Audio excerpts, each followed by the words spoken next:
Ko whakaingoatia te hunga ka whakataetai I ngā tohu a te Vodafone Music Awards. Nō reira, ko wai mā rātou. I tērā tau, ko ngā wāhine tērā I whakaawetia I te pōtohu taonga Waiata. I tēnei tau, he tāne katoa ko tohua.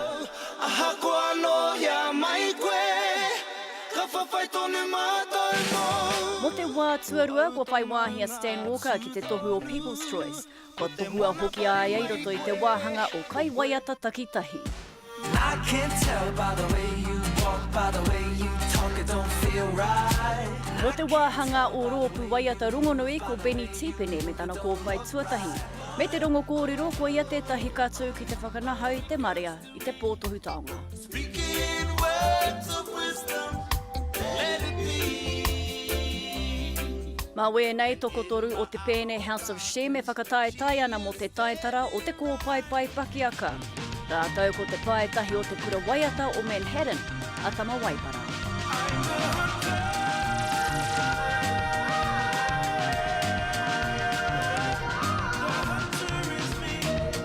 Ko tama, rātau ko House of Shame, ko te mātana kapahaka a Robert Ruha, e tau patu ana mo te kōpai Māori Pairo atu.